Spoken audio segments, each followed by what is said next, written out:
In this class, we will learn the following: what data is and types of data, what data handling involves, data collection from various sources like primary sources and secondary sources, organizing data into ungrouped frequency table and grouped frequency table, components of grouped frequency table like class intervals, class width, equal and unequal class intervals.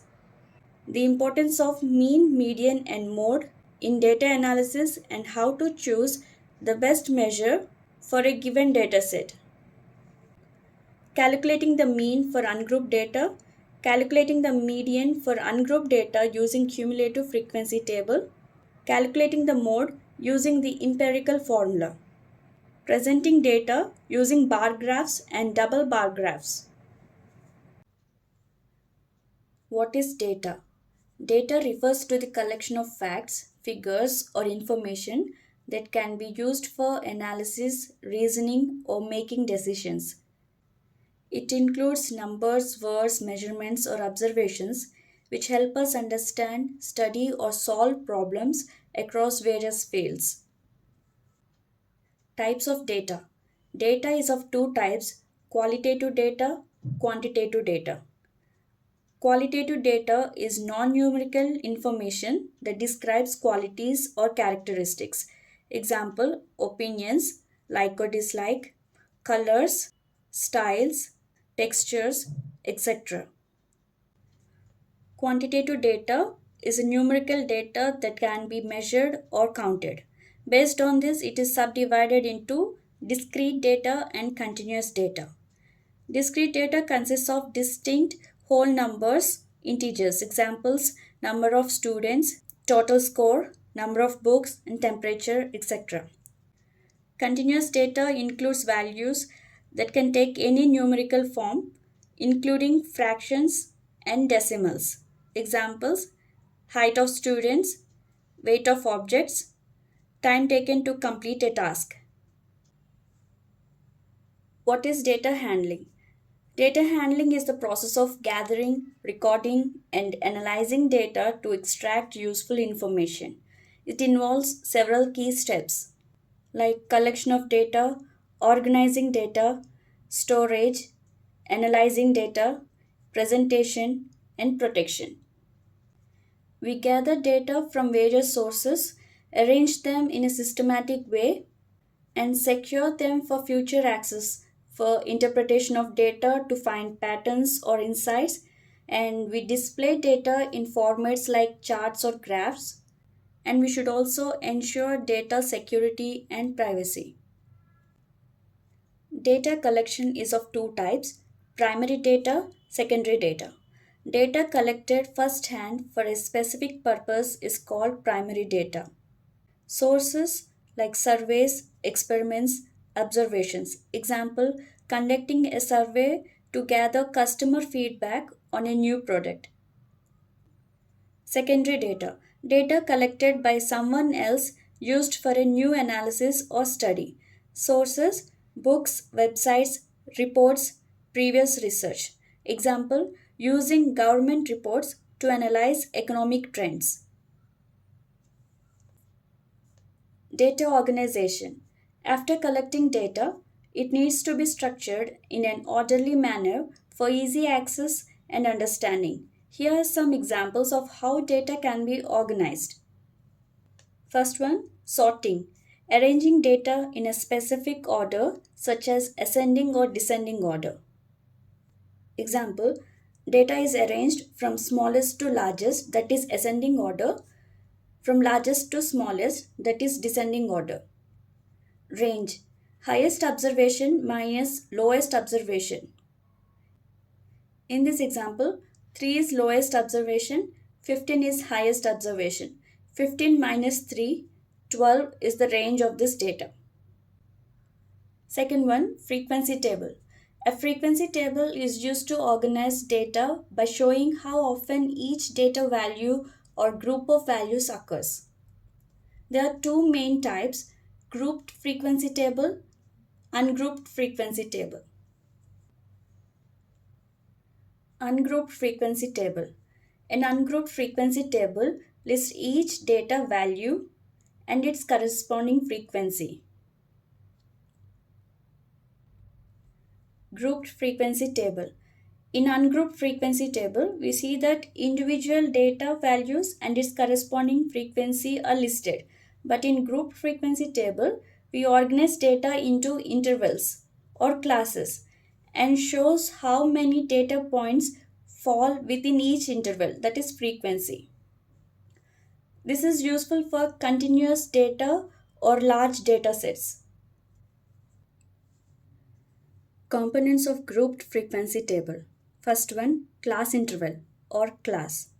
Class intervals help in organizing raw data into meaningful groups, making it easier to summarize. Example, class interval 10 to 19, class interval 20 to 29, class interval 30 to 39.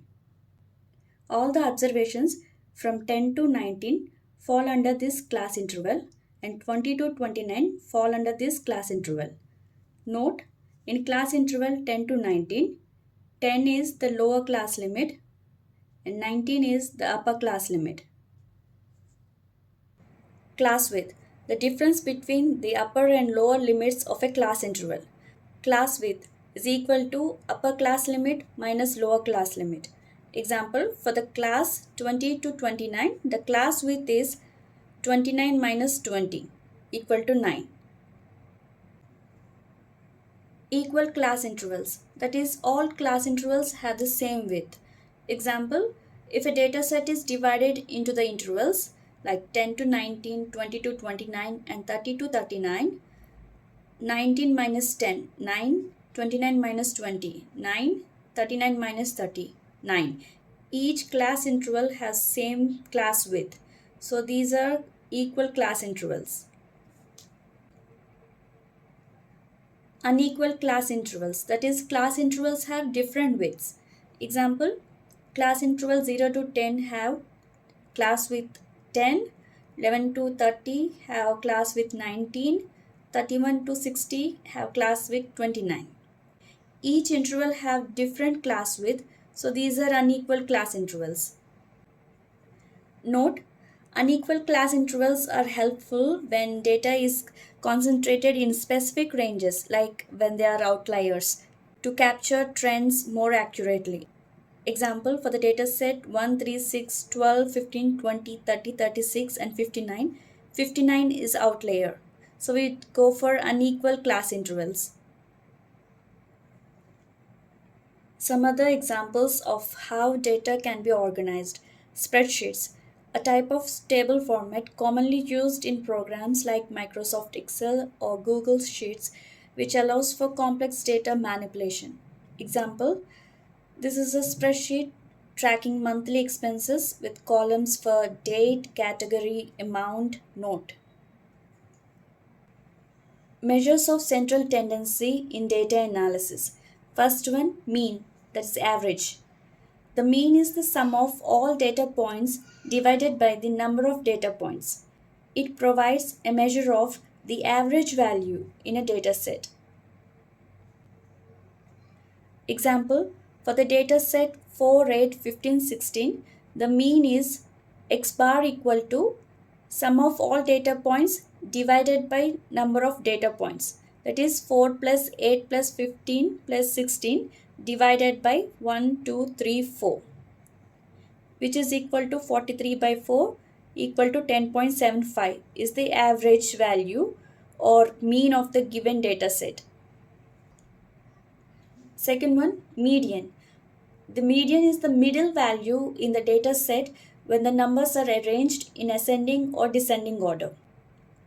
Example, for the data set 3, 5, 7, 9, 11, which are arranged in ascending order, is a odd number data set.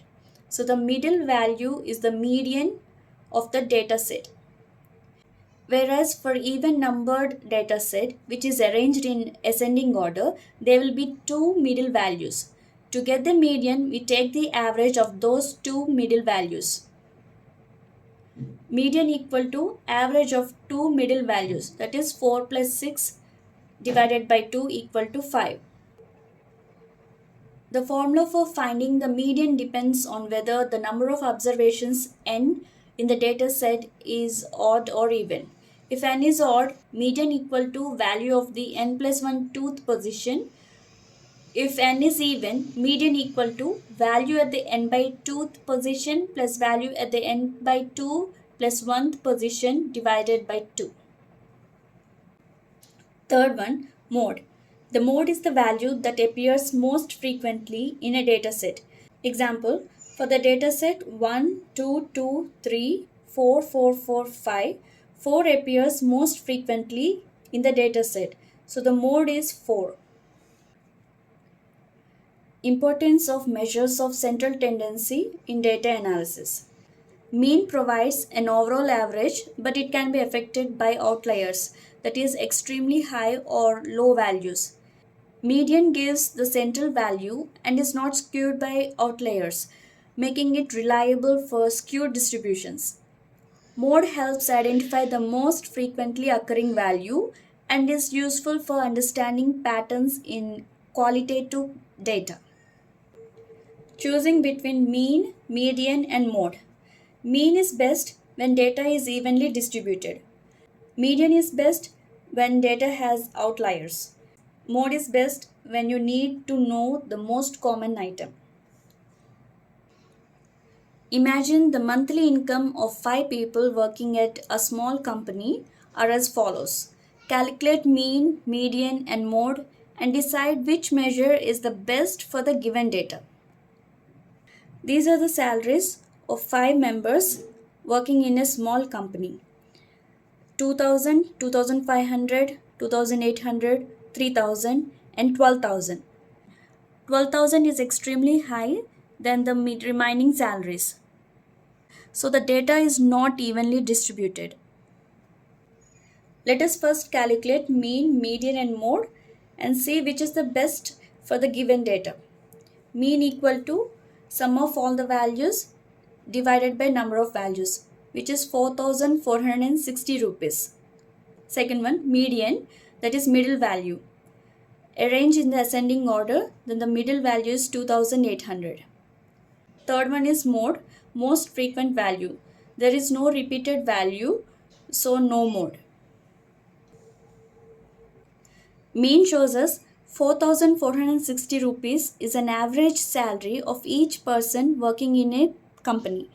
But seeing the data, each person is having salary around 2,000 to 3,000, which is closer to median, that is 2,800 rupees. So for this data set, median is the best measure.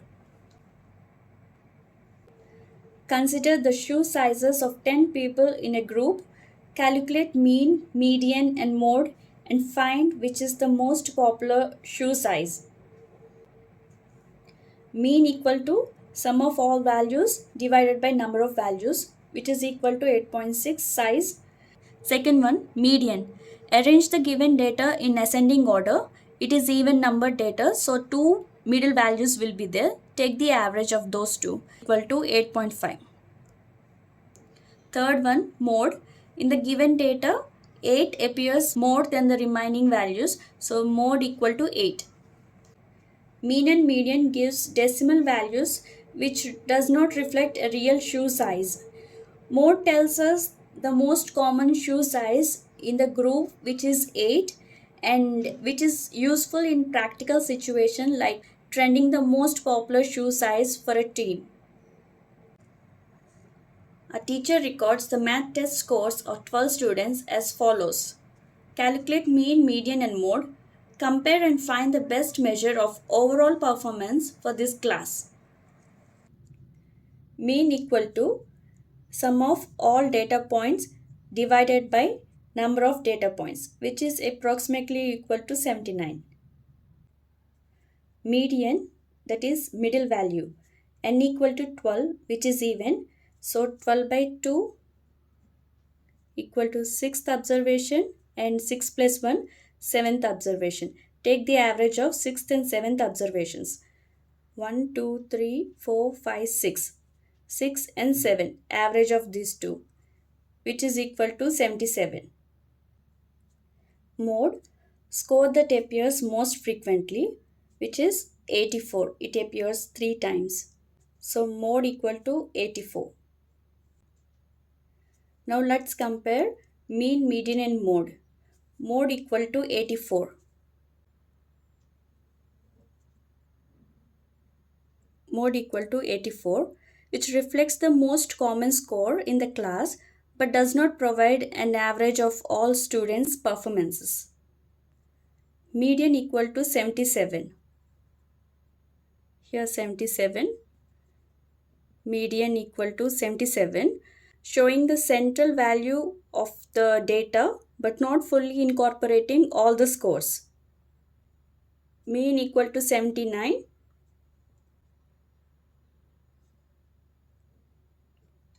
That takes into account all 12 scores, providing a comprehensive measure of the average performance of the class. So, we conclude the mean is the best in this example because it includes all scores, giving a more complete representation of the class average performance. To calculate the mean for ungrouped data, use the following formula to calculate mean for the ungrouped data. Mean equal to sigma xi fi divided by sigma fi. Xi is the value of each data point, fi is the frequency of each data point, and sigma fi is total number of data points. Example, calculate mean for the following ungrouped data table. Given an ungrouped data table which lists each unique value separately with its corresponding frequency. We know mean equal to sum of all observations divided by number of observations. So mean equal to 10 is repeated 2 times, 10 plus 10 plus 23 times, 20 plus 20 plus 20 plus 33 times and 42 times divided by number of observations. 10 is repeated 2 times, so 2 plus 23 times is repeated. 2 plus 3 plus 3 plus 2. So we can write this as 10 into 2 times plus 23 times 20 into 3 plus 33 times 30 into 3 plus 42 times 40 into 2 divided by 2 plus 3 plus 3 plus 2, which is equal to 10. Now we have to sum up these products to get sigma xi fi divided by, we got 10 by adding all these frequencies, which is sigma fi.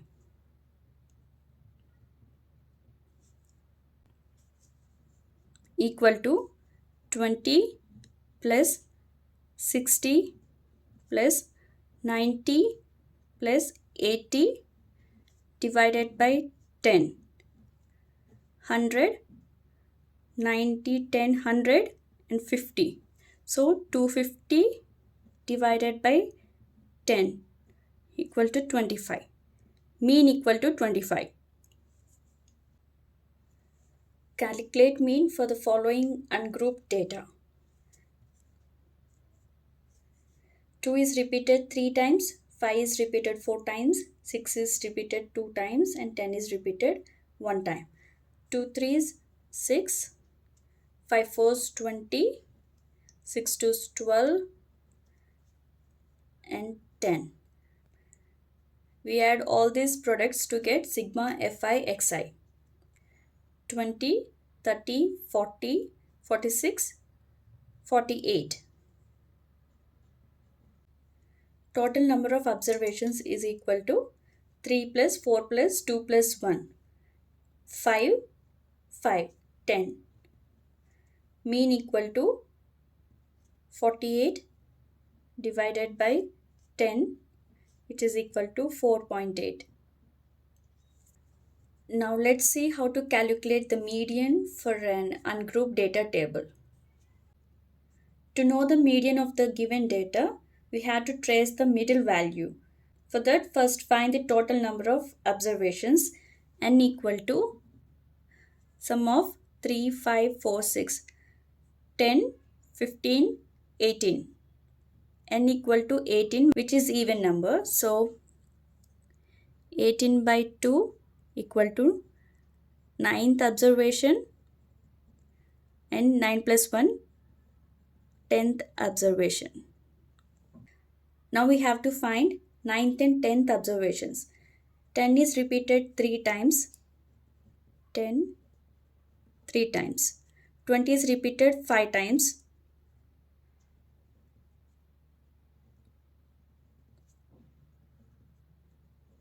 30 is repeated 4 times.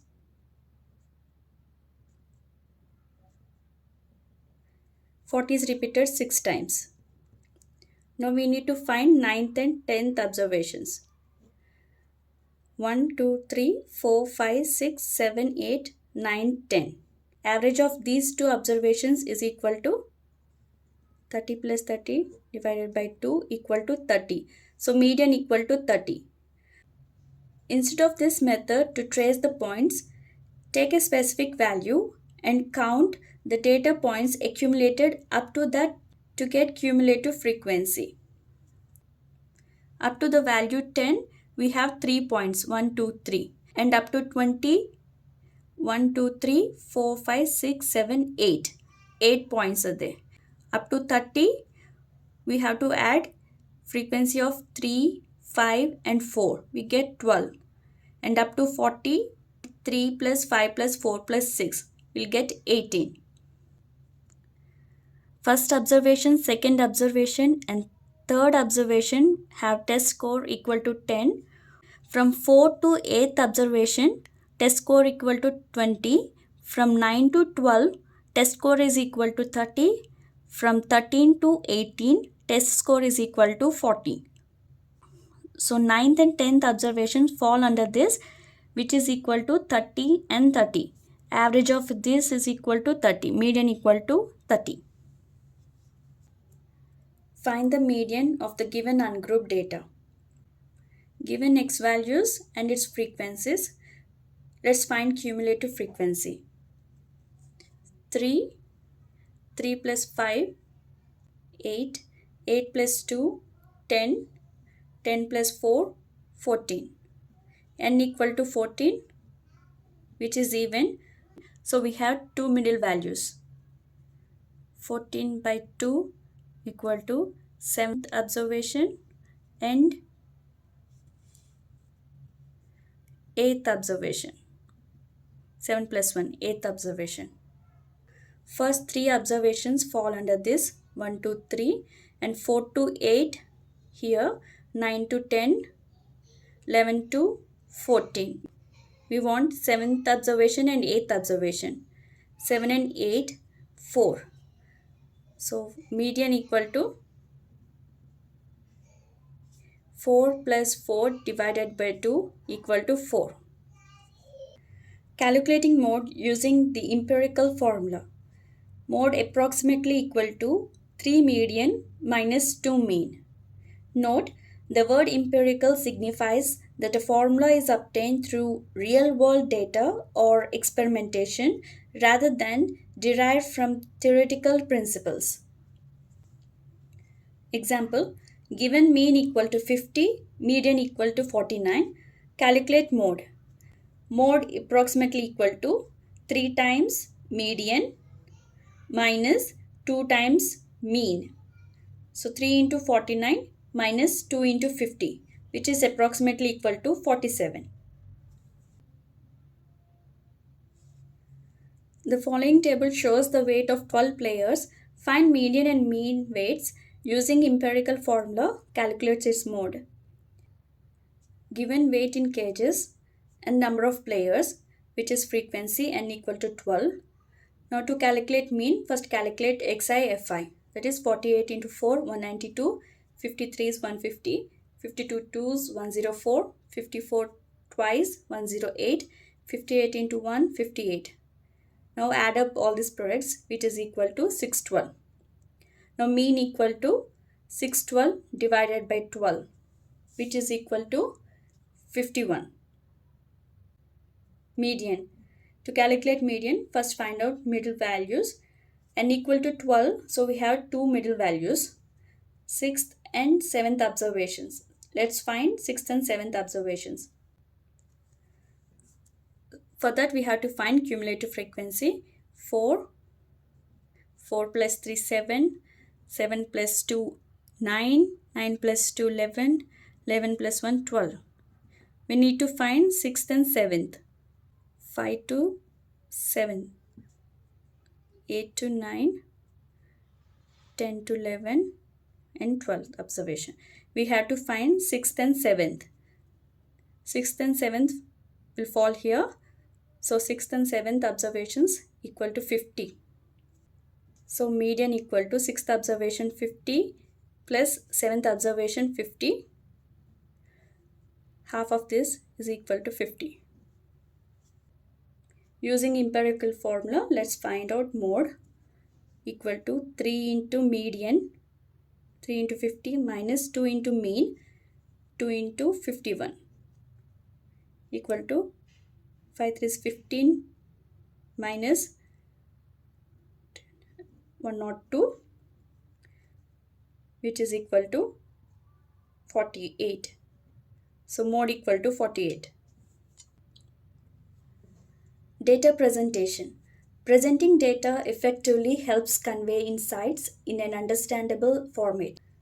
Techniques we use to present data: bar charts for comparing quantities, pie charts to show proportions, line graphs to indicate trends over time.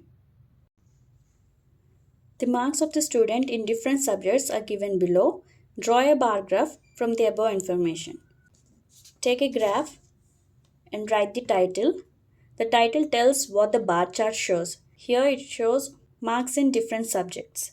Now let's draw x-axis.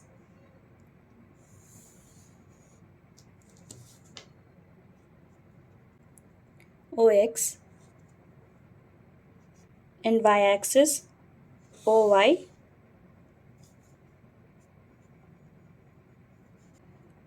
Along OX, write names of the subjects at a uniform gap. Hindi, English, Maths, Science, and Social Science. Choose the scale 1 unit equal to 10 marks.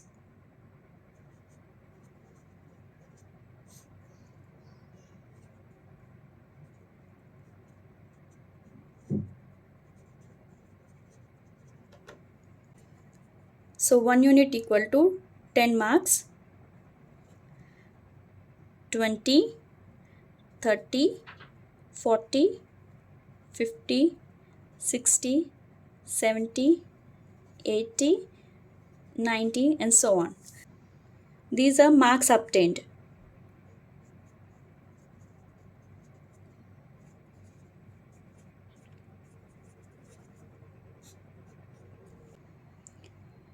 And OX represents subjects.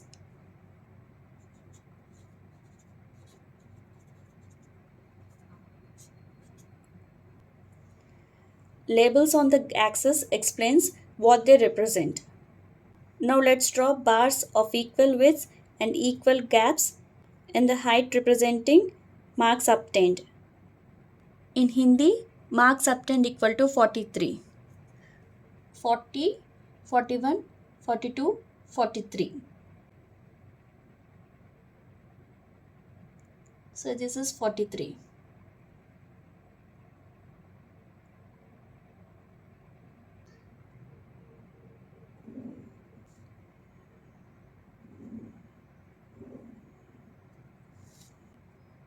In English, marks obtained equal to 56.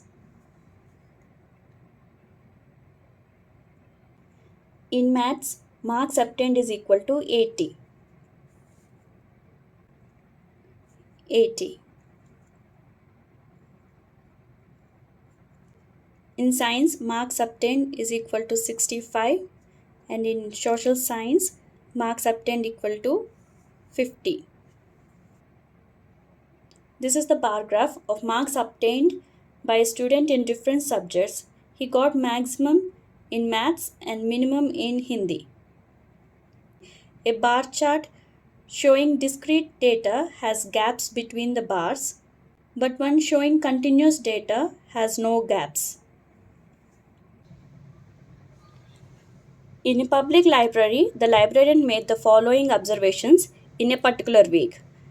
First one, draw a double bar graph choosing an appropriate scale. Second one, on which day the number of readers in the library was maximum. Third one, what is the mean number of magazine readers per day?